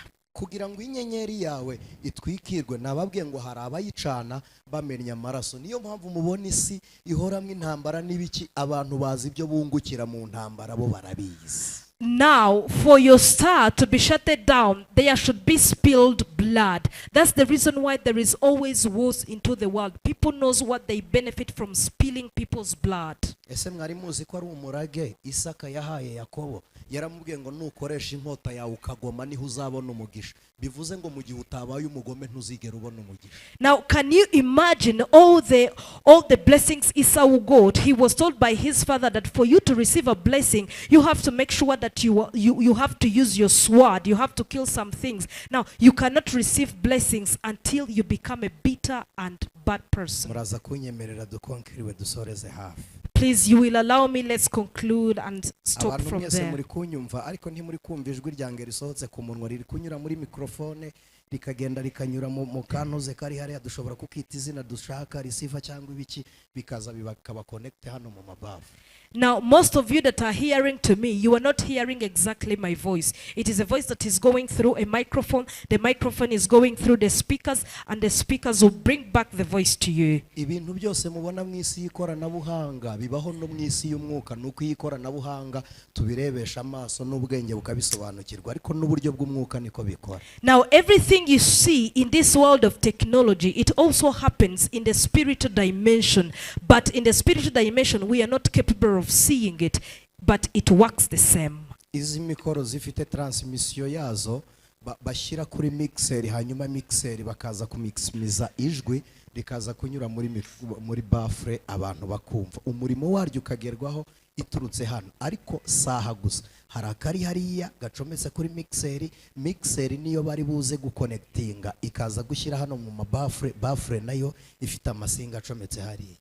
Now, this microphone that I'm using, it has a transmission. The transmission will go and find some tools that are connected on the mixer. Then the mixer will bring back the voices to the microphone. Everything here is in its use. Kugira ngo iyi mikoro ikore ntabwo ibifitanye isano na bafre cyangwa mixer, nuko ifitanye isano n'icyo baconnectinze kuri mixer. Now, for this microphone to work, it doesn't have any relativity to the speaker. Instead, it has a relativity to what is connected on the mixer. Na Satani niko abigenza. That's the same way the devil does it. Iyo adafite umuntu wawe mufitanye isano, When he doesn't have somebody of your relative watanze icyerekezo cyanyu ku bapfumu, who have given your destination or your direction to the sorcerers, watanze amaraso yanyu ku bapfumu, watanze ibitambo ku bapfumu, who has given your blood, who have given a sacrifice to the sorcerers, ntabwo Satani ashobora kukubona. Umupfumu ntashobora kugushaka kuko nta connection yawe abona. the devil cannot find you, the devil cannot see you because they don't see your connection.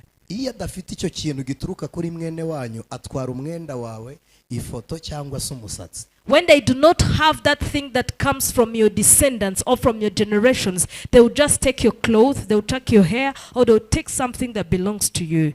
Ashaka kantu kari butume abona wowe wanyawe. They will just find something that will make them see the real you. Iyo amaze kukabona, After they get it, mu ikoranabuhanga rye afite aho agashyira agakonectinga ibyo avuze, communication n'abadayimoni bazerera mu isi bakabibona bakaza gushyira mu bikorwa imigambi ya Satani kuri wowe. and then in his technology, he has a way he's going to connect whatever he says and the communication of the demons that is on the planet. Then that connection will go and it comes to where you are. Niyo mpamvu That's the reason why Kristo a Christian, ategetswe gusenya igisekuru kiwaba atakiretse cyangwa atakivuyemo atanacyanze. they are commanded to break his generations, and it is not because you hate it or you disguise it. Niyo No. mpamvu dutegetswe That's the reason why we are commanded kuba ku gicaniro cya Kristo. To be on the altar of Christ. Niyo mpamvu dutegetswe. That's the reason why we are commanded kubyarwa na Yesu tukagira DNA ya Kristo, imitekerereze yacu igahinduka kugira ngo twicomokore kuri ya mixer. to be born again and connect ourselves to Christ, and our minds will change so that we disconnect ourselves to that mixer of the devil. Ubu biroroshye gutya ndi kuvuga umuntu uri hariya kuri tekinike, biroroshye guhita yicurangira indirimbo ijwi ryanjye akarimanura. Satana dukina uko abishaka iyo connection yacu ayifite. Now it is easy for somebody who is just there on the mixer to play some song and they would just make my voice nothing. Now the devil plays us as he wants when he has our connections. Ibintu biraho byoroshye yakora mu munota umwe gusa. There are things that are easy to do, he can just do in a single minute. Hanyuma ni ikintu cyoroshye. And it is also an easy thing Ku muntu ucometse kuri Kristo Yesu, for somebody who is connected to Christ Jesus. biroroshye ko ubuzima bwa Kristo Yesu. It is easy for the life of Christ. Biroroshye umuhanuzi guhanurira umuntu ucometse kuri Kristo ni nko kujya kuri mixer ifite amajwi ameze neza akazamurijwe. Kukuzamura mu ndera biroroshye kuko uri connected na Kristo Yesu. And now for a prophet to prophesy to you or to connect you with the covenants of Christ, it is easy. It is the same way of going in a mixer and they will just increase the voice for all of your things to come out. Hari umugabo witwa Yabesi. There is a man called Jabez. Yaravutse bamwita gahinda. When he was born, they called him Ariko sadness. agiye gusenga, But when he was about to pray, abwira Imana ngo imbago zanjye zigarukira ku izina rya data na mama, ariko wowe ndagusabye nyagurira imbago. he told the Lord that the Lord, my borders stops from the names of my mother and my father. But you, the Lord, I am asking you to expand my borders. Nyagurira imbago. Expand my borders. Imana yigeze yavugana nanjye. God once spoke to me. Hari 2006 narindi ahantu hamwe n'abanyamasengesho b'abanyetiyopi, ariko nari ntarakira agakiza. It was in 2006 we were together with Ethiopian prayers, but I haven't yet received salvation by Nigiriye then. gusoma ibitabo bisanzwe irodi aho mwitiro de bari, najyaga nkunda kujya gusoma y'ibitabo by'abahanuzi. I used to go to read the books of the prophets in a place called Rodbar. That's what you call it in Rod. Asanga umukobwa w'umunya-Etiyopi. I found there a lady, an Ethiopian lady. Tuganira dukora umuhazara, dukora ikiganiro mpaka kuri Kristo Yesu. We yari umwizera, njyewe ntari umwizera, ari n'umuhanuzi ntemera kuvuga ku mwuka. And then we made a debate. She was a believer. She believed in Jesus Christ and she was speaking about the belief and prophecy. But I was not a Christian and I did not believe in prophecy at all. Asanga umuhanuzi uri mu kirere kizima. Then I found there a prophet who was in a real realm of God.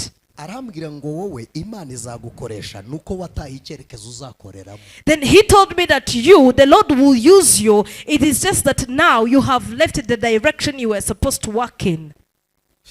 Ngiye mu mitekerereze yanjye nari nzi ko nkorera Imana kuko narayikoreye, nagiye inshuro nyinshi ingendo ntagatifu, cyo nakita ingendo ntagatifu, ahantu hose Muhammad sallallahu alaihi wasallam yakandagiye narahageze. Numvaga narakoze ingendo ntagatifu, ntacyo bintwaye nakoreye Imana. In my mind, I had thought that I had done all the work that I needed to do for the Lord, because every place where Muhammad and everything he has said had went, I had gone into the place, what we call the holy travels, the holy trips. Hari ituro bitaga swadaka tumujariya, ni ituro bavuga ngo ni igikorwa kitibagirana, ni ikintu ukora kikaguma ku mutima w'Imana, ntushake gushimwa n'umuntu gikoreye.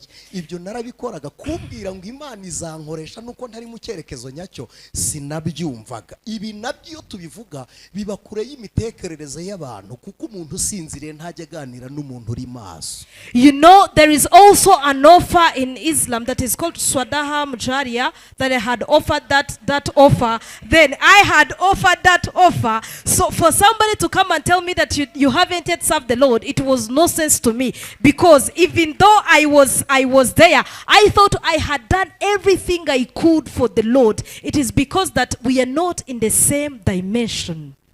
Karame. Umuntu usinziriye ntabwo ajya agirana ikiganiro n'umuntu uri maso. A person who is asleep can never have a conversation with somebody who is awake. It can never work. ibintu byose umubwiye arakubwira ngo Somebody you tell them, they'll just say yes. nuko umuntu usinziriye amera. That's how somebody is asleep mu gihe is. cya none bameze ni abafana b'ibikoze ku mutima ariko bitagumyemo barafana gusa. That's the same way the Christians of nowadays are doing the same thing. They are just animating something. It is something that pleases their heart, but it is not something that is from the core root of their hearts. They are just animating. Iyo fanatism rero ya attracting abavuga butumwa b'abana, twebwe tuzi gutandukanya amarangamutima y'abafana n'abakristo bumva ibyo bavuze. Now that fanatism is just for the children Christians, because us, we know how to differentiate the children Christians and the Christians who mean what they heard. Arambwira ngo icyerekezo cyawe waragitaye, ambwira ijambo nkunda cyane, aravuga ngo ari kwinyenyeri yawe iraka. He told me that you have left your destination, but he told me a word that I really admire so much, but he told me that your star is lightened. Kugira ngo ngaruke mu cyerekezo cyawe. Now for me to come back into my destination, byasabye ko Yesu ahindura n'imitekerereze, hindura direction, mva aho narebaga ndahareka ndeba aho Kristo avuze ngo reba hano. for me to come back into my direction, it required Jesus to change me. Then I turned my back to where I was going, and then I turned the direction and went into Christ's direction. Hano hari abantu bakora ikimana yabaremeye. Here there are some people who are doing what the Lord have created them to do. Hari abantu bagenda mu nzira Imana yagennye ko ari zo bagenda. There are people who are walking in the ways the Lord have prepared that they should go. Hari abantu baba mu rugo Imana yagennye ko ari rwo barimo. There are some people cyabo bakirimo. There are some people who are living in marriages and in the household the Lord have prepared them to be. They are in their directions. Benu yumuntu. Now this kind of person, abameze nka Brende ni nka Charles de Combe ni ngibifaro, abameze nk'igifaru. they are like greater weapons kugira ngo ageraho Imana imujyanye. for them to reach where God is taking them. Arashwanyaguza akabona inzira. They just destroy. They just destroy and get the way. This person doesn't go around the corners. Ntabwo bisaba ngo najya kugera mu isezerano rye acikire ngo hano hatuye umurozi ngo ahango dayimoni yahakoreye ngo umunyamagambo ari hano. No, aramuhitana agatambuka. They just don't want, if they want to achieve their confidence or to reach into their promises, they do not go behind the corner and say, I'll go besides of this sorcerer, I'll go besides this witch. No, they will destroy and pursue. Hallelujah. They will just destroy. Uzziah died so that Isaiah could prophesy. He left. He left. No. It doesn't require Isaiah to keep quiet. Isaiah will stop. Uzziah will die.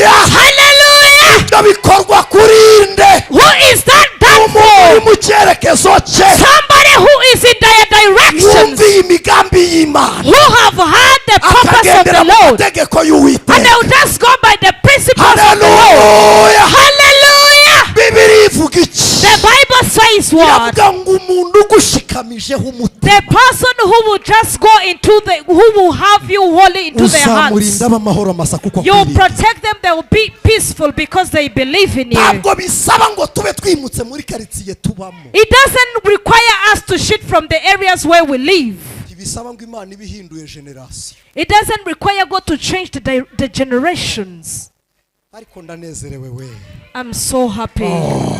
Oh. The things that are just there, God will just destroy it and find the way.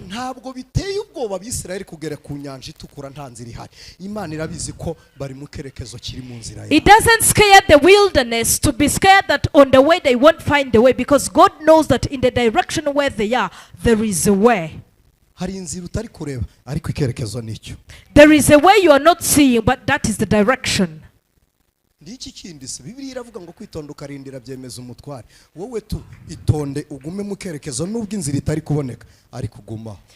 just stay there, stay on the course, even though there is no way you are seeing in your sight, but stay there and be patient, because that's where the way is.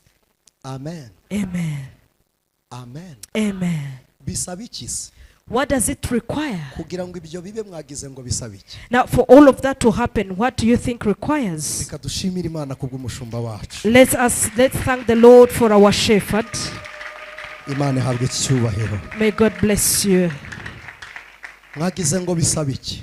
What do you think it requires? kugira ngo Imana icogoza amagara ari inyuma yawe uri mu kerekezo cyawe, wagize ngo birasaba iki? Now, for God to destroy all the enemies and all the cars that are coming after you, what do you think it requires? maze irabahindukirira irabitegereza bacika mw'igikuba, irongera irabahindukirira kure inziga ku magare yabo, yarengeraga Abisiraheli wabakuye mu maboko ya Farawo, wabambukije ya nyanja itukura, kuko uhereye kera uri Imana itaneshwa,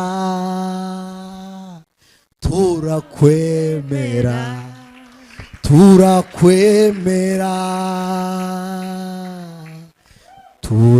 turakwemera.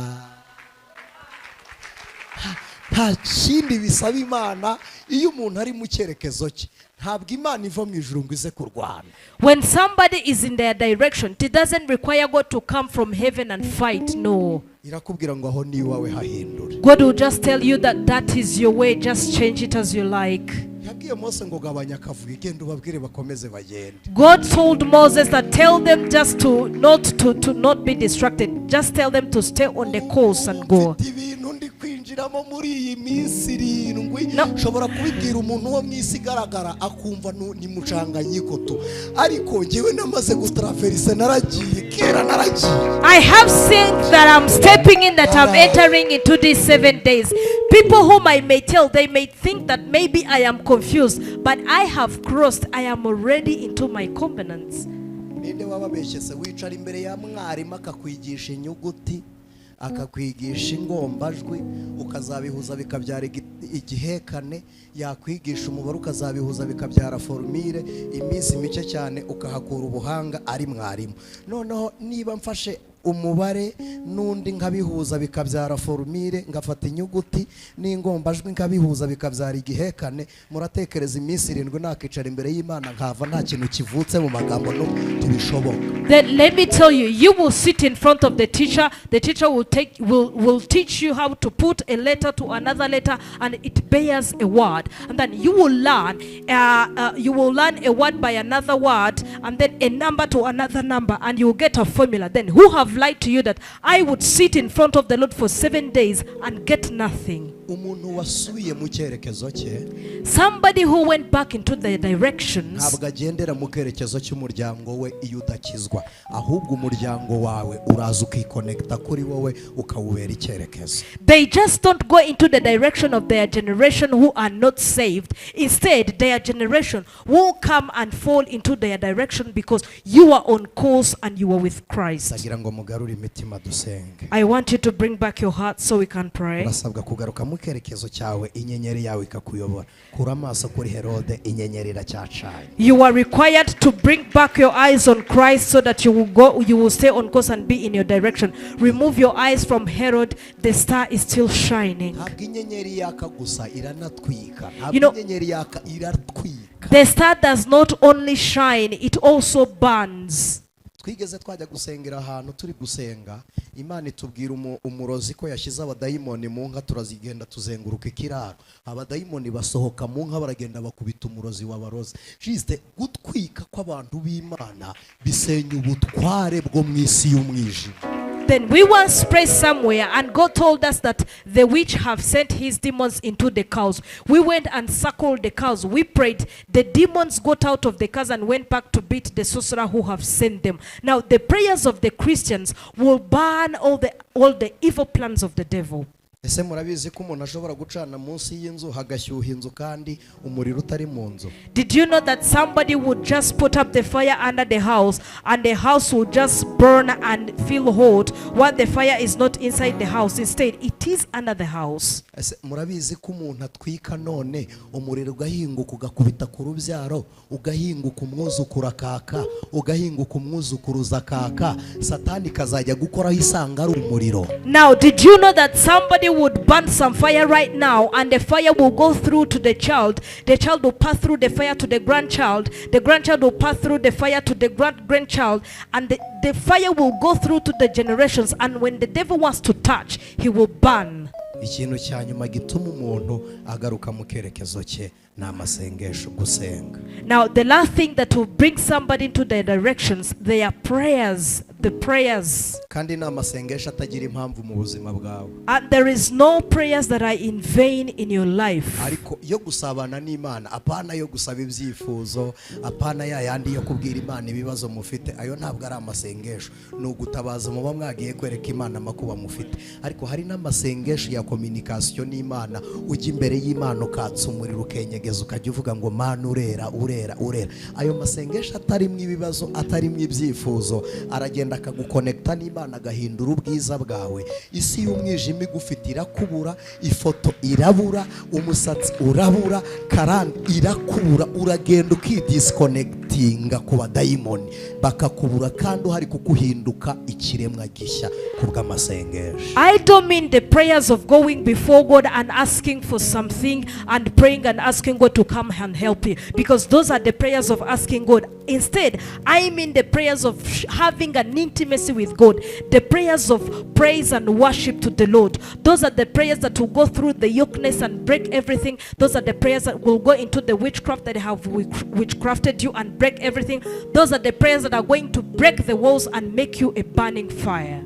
Twagize umugisha turi kumwe n'umushumba wacu. We are blessed to be with our shepherd. Mushumba reka tubasabe muduheshe umugisha. Shepherd, we ask you to bless us. Imana ibahe umugisha. God bless you. Amen.